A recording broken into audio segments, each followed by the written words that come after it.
за Красимир Георгиев в кадета.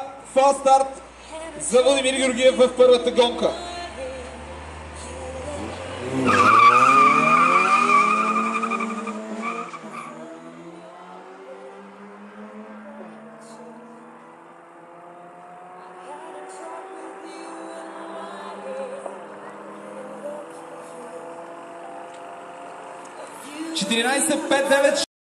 Красимир Добрев, Honda Civic в десния състезателен коридор.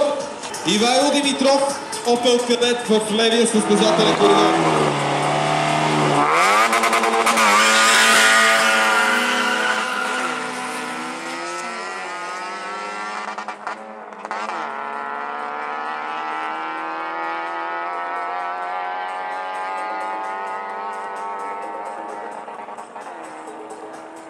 И 15-2-4-6.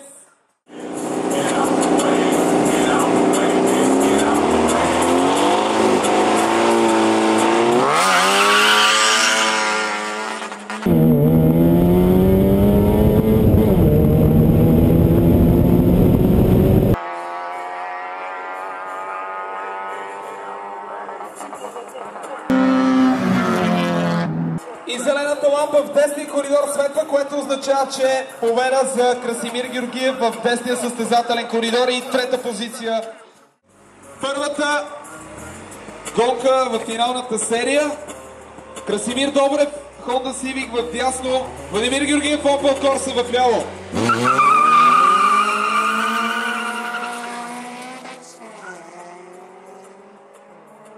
Ето така се тръгва на кантар с времеизмерващата система. 1-0 в финала за него, 14 секунди, 673 хиляди. 15-217. Владимир Георгиев, 1-0 за него в финал в дясно. Красимир Добрев, Honda Civic в ляво.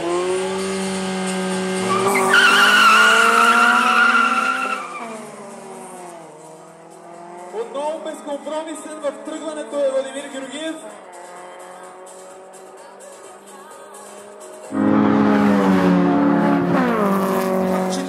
Точка 6-0-0, 2-0 в финала и първа позиция в класа. Владимир Георгиев, Opel Corsa!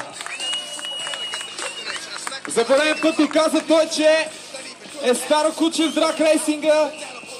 Купа шампанско и наградата от Auto State, цял кашон, двигателно масло с марката Лоран Ойл.